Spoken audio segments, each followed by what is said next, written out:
네, 라스트 성공 전략 2부 시작하도록 하겠습니다. 우리 증시가 지금 후반부 들어서 하락 쪽으로 전환되는 모습을 보여주기도 했습니다. 제가 말씀드리는 건 코스닥 쪽 이야기고요.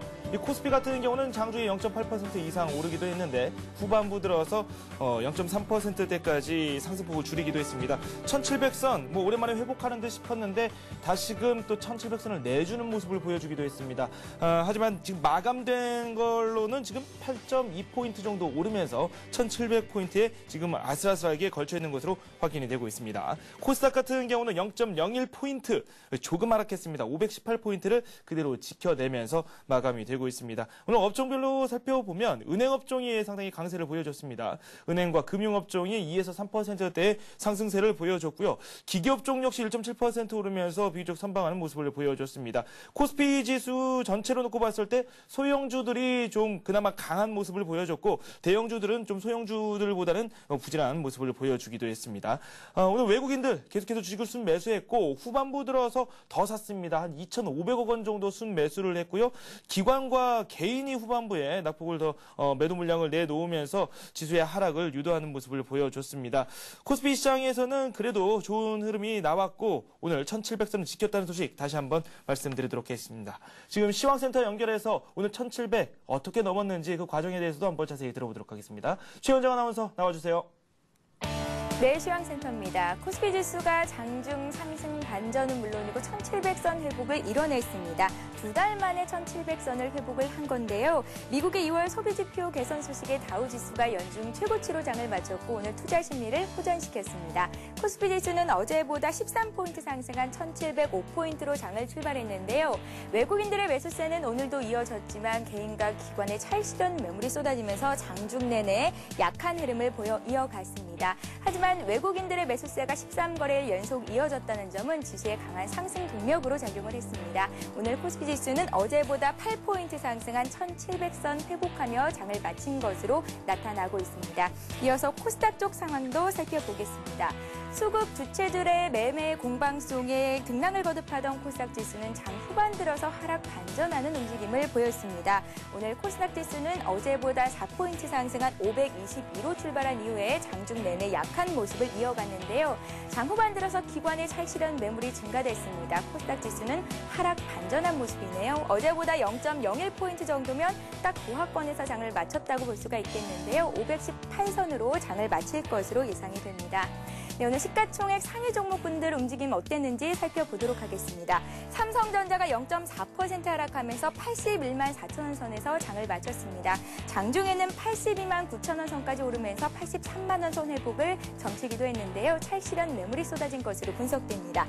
포스코가 소폭 하락했고 그 밖에 오늘 금융주의 강세가 두드러졌습니다. 이자 마진이 개선될 것이라는 소식이 호재로 작용한 것으로 분석되는데요. 신한지주가 2% 급등했고 KB금융 역시 2% 강한 상승 흐름을 이어갔습니다.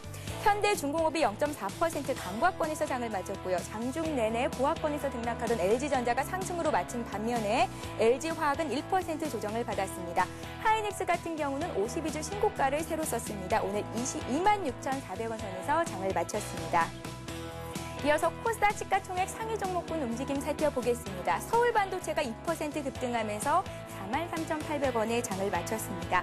바이오 대장주죠. 셀트리온은 오늘 보합으로 장을 마쳤는데요. 어제 상장 후 처음으로 2만 원을 돌파한 이후에 오늘도 2만 원 선 회복 지켜내며 장을 마쳤습니다. 미국의 건보개혁 기대감에다가 해외 사업 확대 등 대내외 호재가 이어지고 있어서 앞으로도 주가는 긍정적인 흐름을 보일 것이라는 전망이 앞서고 있습니다. 그 밖에 포스코 ICT와 태용, 메가스터디는 1% 이상 낙폭을 키웠습니다. 동서가 1% 하락했고요. 다음과 CJ 오쇼핑은 강보합권으로 장을 마쳤고 네오이즈게임즈와 성광밴드는 오늘 0.8%, 3% 각각 하락하면서 장을 마쳤습니다. 오늘 특징을 보인 업종들 테마주 정리해 보도록 하겠습니다. 대형 IT와 자동차 관련주들은 오늘도 강세 흐름을 이어갔습니다. 1분기 실적에 대한 기대감에다가 외국인들의 매수세는 오늘도 유입이 됐는데요. 삼성전기가 3.2% 급등했고요. 하이닉스 좀 전에 말씀해 드렸듯이 26,400원의 장을 마쳤고 LG디스플레이가 2% 상승으로 장을 마쳤습니다. 장중 내내 상승 흐름 보이던 기아차는 소폭 하락으로 장을 마친 것으로 집계가 됐고요. 현대모비스는 1% 강한 상승 흐름을 보였습니다.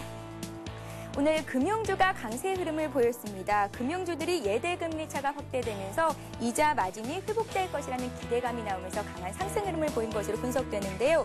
우리금융이 6%나 급등하면서 16,800원에 장을 마쳤고요. 그 밖에 KB금융, 하나금융주도 2% 이상의 강세 흐름을 이어갔습니다. 신한지주도 2% 상승 흐름 보였습니다. 부산은행, 대구은행, 대우증권 모두 1% 이상 상승으로 장을 마친 것으로 분석됐습니다. 유 헬스케어 관련주들이 오늘도 강한 상승 흐름을 이어갔습니다. 정부가 관련 산업을 신규 성장 산업으로 육성한다는 소식이 매수세를 유입시킨 것으로 분석되는데요. 인성정보가 2.7% 상승하며 잠을 마쳤고요. 유비케어, 비트컴퓨터 역시 1% 이상씩 올랐습니다. 천안함 침몰로 인해서 북한 리스크가 부각되면서 어제 일제히 올랐던 방위산업 관련주들 오늘은 조정을 받는 모습을 보였습니다. 어제 상한가까지 올랐던 휴니드가 오늘은 6%나 급락했고요. 퍼스텍, HRS, 빅텍 등도 6% 이상의 급락세를 보였습니다. 반면에 어제 폭락했던 남북경협주들은 오늘 소폭 상승하는 흐름을 보였는데요. 전문가들은 과거에도 방위산업주라든지 경협주가 등락을 거듭한 후에 주가가 자기 주가를 되찾는 흐름을 보였다면서 이런 주들에는 특별히 주의를 하라고 당부했습니다. 지금까지 시황센터였습니다. 네, 동시효과 때 프로그램 쪽에서 매도 물량이 좀 줄었습니다. 1,200억 원 가까이 매도 물량이 나오다가 동시효과 지나면서 한 9천억 원 정도로 마감이 된 걸로 지금 나오고 있습니다. 원달러 환율 같은 경우는 오늘 내렸습니다. 5원 40전 하락했고요. 1,130원 10전에 마감됐습니다. 아시아 지역 증시도 간략히 설명을 좀 드리도록 하겠습니다. 일본 증시가 상승에 성공했고요. 0.8% 정도 오르면서 시장 정리가 된 것으로 확인이 되고 있습니다. 상해 종합지수는 지금 어제 급등세가 나왔기 때문에 오늘은 좀 모처럼 쉬어가고 있습니다. 0.08% 정도 내리면서 시장 상황 전개가 되고 있습니다.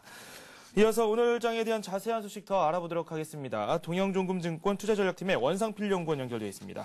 안녕하십니까? 네, 안녕하십니까? 네, 1,700선 좀 오랜만에 또 올라왔습니다. 지금 아슬아슬하게 걸쳐 있는데요. 오늘 마감 상황 한번 살펴볼까요? 네, 코스피 지수 장중 제한적인 반등 끝에 종가를 고가라며 오늘 드디어 1,700선 위에 안착하면서 마감됐습니다. 외국인들이 오늘까지 13거래일 연속 순매수를 유입시키면서 지수 반등의 선봉에 서는 모습이었고요. 특히 오늘 새벽 발표된 미국과 유럽의 양호한 경제 지표에 힘입어서 글로벌 투자 심리도 빠르게 개선되는 모습이었습니다. 하지만 장중 코스피 1,700포인트가 심리적인 저항대로 작용하며 반등 탄력이 둔화되기도 하는 등 아직까지는 1,700선 돌파를 위한 진통이 계속되는 과정이라고 보고 있습니다. 네, 그렇죠. 오늘 1,700선을 그래도 무난히 지켜내는 모습을 보여줬고, 이 외국인들도 우리 시장에 좀 힘을 실어주고 있습니다. 이제 또 내일 이 1,700선 지켜낼지 그게 또 문제가 되는데 해외 쪽으로 눈길을 좀 돌려봐야 되겠죠. 미국에서 여러 가지 경제 지표가 우리를 기다리고 있는데요. 뭐 어떻게 예상되고 있습니까? 네, 그렇습니다. 일단은 오늘 같은 경우에도 미국 시장에서 중요한 두 가지 지표가 발표됩니다. 첫째는 미국 부동산 시장의 전반적인 흐름을 알아볼 수 있는 주택가격 지수가 발표되고요. 더불어서 최근 시장에서 가장 큰 이슈가 되고 있는 그 소비 심리의 개선을 확인해 볼 수 있는 3월 소비자 기대 지수가 발표됩니다. 일단 두 지표 모두 현재 블룸버그 컨센서스 기준으로 전월 대비 개선세가 이어질 것으로 전망되고 있다는 측면에서 미국 증시는 긍정적인 흐름을 보일 가능성이 높다라고 보고 있습니다. 네, 미국 증시에서 좀 긍정적인 이야기가 나올 것이라고 말씀을 해주고 계시는데 일단은 가장 중요한 게 해외도 해외지만 국내 증시거든요. 1,700선 지금 겨우 지켜내긴 했는데 1,700선에 또 안착할 수 있을지 1,720선까지도 다다를 수 있을지 그 여부도 상당히 궁금하고요. 지금 외국인들이 계속해서 우리 시장 순매수를 하고 있는데 지금 화면상으로 제가 살펴보니까 하루를 제외하고 3월 내내 외국인들이 주식을 순매수하고 있거든요. 이 추세도 유지될 수 있을지 이 부분도 상당히 궁금하네요. 그렇습니다. 지금 말씀하신 것처럼 외국인들 3월 들어서 하루 빼고 쉬지 않고 주식을 사고 있습니다. 상당히 공격적인 순매수라고 볼 수 있는데요. 특히 외국인들의 매수가 IT 업종에 집중돼 있다는 측면에서 지수의 견인력이 상당히 높게 나타나고 있습니다. 현재 글로벌 및 한국 관련 펀드들 쪽으로 외국인들의 자금이 계속적으로 유입되고 있고요. 외국인들이 국내 주식을 보는 데 있어서 가장 중요한 지표인 한국 증시의 상대적인 밸류에이션 매력이 현재 이머징 및 그리고 여타 선진 국가와 비교해 봤을 때 상당히 매력적인 국면에 위치해 있습니다. 이와 같은 부분들이 결국 외국인들의 대규모 순매수를 자극하는 가장 주된 원동력이라고 볼 수 있는데요. 현재 전체적인 흐름 자체가 글로벌 경기가 회복되고 있다는 점, 그리고 미국 증시가 다우지수 기준으로 11,000포인트라는 상징적인 지수대 돌파를 앞두고 있다는 측면에서 일단 외국인들의 매수에는 추가적으로 유입될 가능성이 매우 높다라고 보고 있습니다. 네, 외국인들이 매수 추세 계속해서 유지될 것 같다라는 말씀을 해주셨는데 그 배경에는 미국 증시 일단 좋게 나와야 되겠죠. 다우지수가 11,000선을 노리고 있는데 이 선까지 갈 수 있을지 그 부분을 저희가 잘 염두에 둬야 될 것 같습니다. 그렇다면 저희가 어떤 업종 쪽으로 관심을 계속해서 두고 가는 게 좋을지 그 부분에 대한 질문들도 많은 투자 전략 많이 살펴보시는 분들께서 궁금해하시는 그런 부분입니다. 어떤 업종 쪽으로 한번 살펴보는 게 좋을지 투자 전략과 함께 묶어서 말씀 좀 해주시죠. 네, 결국 시장이 가더라도 가는 종목 그리고 가는 업종을 잘 선택해야지 수익을 올릴 수 있다는 측면에서 지금은 그 어느 때보다도 철저한 업종 선별이 중요한 시점이라고 볼 수 있습니다. 왜냐하면 지금 시장은 외국인들만 주식을 사고 있기 때문에 오히려 기관이나 개인들이 매수하는 종목이나 업종들 중심으로 접근하게 된다라고 하면 수익률에서 상당히 큰 손해를 볼 수도 있는 구간입니다. 따라서 외국인들이 최근 계속적으로 사주고 있는 종목들에 단기적으로 편승하는 전략이 매우 바람직하다고 보여지는데요. 앞서 말씀드렸다시피 외국인은 계속적으로 IT 업종에 대해서 순매수하고 있습니다. 자동차 업종에 대해서도 외국인들의 매수가 기조적으로 유입되고 있는데요. 일단 이들 종목들 같은 경우에는 가격대 자체가 선뜻 매수하기 쉽지 않은 이미 상당히 올라서 있는 수준이지만 현재 외국인들의 매수가 이러한 종목들이 오히려 추가적으로 더 공세적으로 유입되고 있다는 점을 고려해 볼 때 IT 업종과 그리고 자동차 업종은 계속적으로 가지고 가야 될 종목이라고 보고 있습니다. 따라서 단기적으로 봤을 때 하이닉스와 그리고 기아차가 현재 기술적 지표상으로 추가적인 반등이 가능하다라고 보여지고요. 단기 플레이 측면에서는 현대모비스의 주가가 추가적인 상승 룸이 남아있다고 보고 있습니다. 더불어서 이번 주 그리고 월간 기준으로 본다라고 하면 최근 연중 최고치를 경신하고 있는 대한항공이 신고가 돌파 이후에 추세적인 강세 국면에 진입할 가능성이 높다라고 보고 있습니다.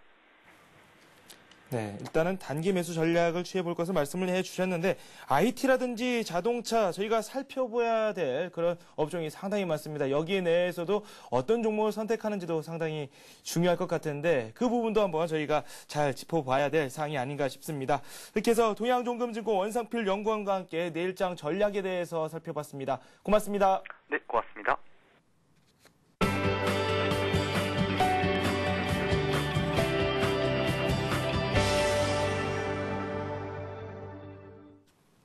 이 시각 주요 뉴스입니다. 국내 증시의 외국인 매수세가 되살아나고 있습니다. 이들 들어 유가증권 시장의 순매수 규모는 5조 원을 웃돌았으며 월간 순매수 일수로도 최다 기록을 갈아치울 태세입니다. 한국거래소에 따르면 이달 들어 어제까지 외국인 순매수 규모는 4조 8,771억 원으로 오늘 오전에 매수세까지 감안하면 누적 순매수가 5조 원을 넘어섰습니다. 이는 지난해 7월부터 9월까지 실적 랠리 기간과 비슷한 매수 강도를 보여주는 것입니다. 또 외국인은 지난 11일을 제외하고는 연일 순매수를 보여줘 오늘까지 순매수 거래일은 기존 최장 기록인 19일과 타이를 이뤘습니다. 내일도 외국인이 매수 우위를 보이면 기존 기록을 갈아치우게 됩니다. 전문가들은 외국인의 국내 주식을 대거 사들이는 이유로 글로벌 경기 회복과 유동성 증가를 이유로 꼽고 있습니다. 제조업의 경기 회복 기대감이 높아지고 있습니다. 지식경제부와 산업연구원이 611개 제조업체를 대상으로 제조업 경기 실사지수 BSI를 조사한 결과 2분기 경기 시황 전망지수는 1분기보다 17포인트 오른 117을 기록했습니다. 전망 BSI가 100 이상이면 경기가 좋아질 것으로 기대하는 기업이 그렇지 않은 기업보다 많다는 의미입니다. 분야별로 보면 매출 전망지수가 1분기 102에서 2분기 120으로 올랐고 내수 지수도 101에서 115로 상승했습니다. 설비 투자 전망지수는 103에서 108로 증가했습니다. 업종별로는 반도체 전망지수가 1분기 79에서 2분기 145로 급등했으며 철강도 95에서 120으로 증가하는 등 조선을 제외한 대부분의 업종 전망치가 개선됐습니다. 은행들이 고금리 정기예금의 특판을 중단하면서 연 5% 이상의 이자를 주는 예금의 비중이 한 달 만에 7분의 1 수준으로 급감했습니다. 지난달 신규로 취급된 예금은행의 정기예금 가운데 5% 이상의 이자를 주는 예금의 비율은 1.6%에 머물렀습니다. 이는 1월의 10.8%에 비해 7분의 1 수준에 불과하며 작년 9월 1% 이후 5개월 만에 최저 수준입니다. 이 같은 현상은 은행들이 수신 확보를 위해 앞다퉈 내놓았던 고금리 정기예금의 특판을 중단했기 때문인 것으로 풀이됩니다. 이와 함께 지난달 신규 취급된 가계대출 가운데 수신금리 연동대출이 차지하는 비중은 5%로 2008년 12월 이후 최고 수준을 나타냈습니다. 지난달 중순 이후 은행들이 판매하기 시작한 코픽스 연동 대출 상품이 인기를 끌었기 때문입니다. 서울시가 장기전세주택 시프트의 임차인을 선정할 때 자산 규모와 함께 소득 수준을 제한하는 방안이 추진됩니다. 이에 따라 한국토지주택공사와 지방공사 등이 보금자리 주택지구에 공급하는 장기전세주택도 소득이 높을 경우 입주를 제한할 가능성이 커졌습니다. 그동안 시프트는 전용면적 59제곱미터 이하의 소형주택을 제외하고는 당첨자를 가릴 때 소득 수준을 따지지 않아 억대 연봉의 고소득자가 입주하는 집 없는 서민을 위한 다는 애초 취지가 퇴색됐다는 지적을 받았습니다. 서울시는 이에 따라 전용 60제곱미터 이상 주택에도 소득 제한을 확대하기로 하고 세부 기준을 마련하기로 했습니다. 증권금융 뉴스입니다. 농협이 사모주식펀드 운용 전문 조직인 기업금융단을 신설했습니다. 농협이 사모주식펀드에 투자자로 참여한 적은 있지만 펀드를 직접 구성해 운용하는 업무를 담당하는 것은 이번이 처음입니다. 농협은 시장 여건 등을 고려해 이르면 올해 하반기쯤 사모주식펀드 1호를 설립할 예정입니다. 신한은행은 다음 달 1일과 2일 이틀간 기흥연수원에서 2010 신한자본파생시장 아카데미를 개최합니다. 이번 행사는 대기업, 중소기업, 공사 등의 재무담당 임직원을 대상으로 직접 시정을 통한 효과적인 자금 조달 및 파생상품 활용을 통한 리스크 관리 방안에 대해 교육을 진행합니다. 동양종합금융증권은 한국증권금융예수금 등으로 운영하는 초단기 금융상품 CMA MMW를 오늘 출시했습니다. CMA MMW는 신용등급 AAA인 한국증권금융의 예수금만으로 운영돼 안정성이 높은 데다 일일 정산을 통해 원금과 이자를 재투자함으로써 복리 효과를 얻을 수 있습니다. 신한카드는 VVIP 고객들이 자주 이용하는 분야에서 프리미엄급 서비스를 제공하는 더 에이스 카드를 출시했습니다. 회원에 가입하면 국내외 패키지 여행 50만 원 할인, 국내 특급 호텔 1박 무료 숙박 등의 서비스를 이용할 수 있으며 대한항공과 아시아나항공의 무료 좌석 업그레이드도 가능합니다. 네, 코스피가 1700선을 지켜냈습니다. 지금 장 초반에 0.8% 정도 오르면서 1700선을 훌쩍 뛰어넘었었는데 중반부에 좀 부진한 흐름이 되기도 했죠. 그래도 오늘 지수 1700선을 지켰다는 거에 좀 의미를 부여해야 될 것 같습니다. 외국인들의 매수세도 꾸준히 들어오고 있고 이 매수 강도가 점차 줄어드는 것도 아니고 강세를 계속해서 유지하고 있다는 점도 우리 시장에 대한 전망을 밝게 하고 있는 부분입니다. 미국에서 과연 다우지수가 11,000선을 넘어설 수 있을지 그리고 3대 지수 모두 상승 추세를 이어나갈 수 있을지 관련 경제 지표에도 저희는 눈을 떼지 말아야 될 것 같습니다. 오늘 저희가 준비한 소식은 여기까지고요. 저는 내일 이 시간에 다시 좋은 소식 가지고 찾아뵙도록 하겠습니다. 여러분 고맙습니다.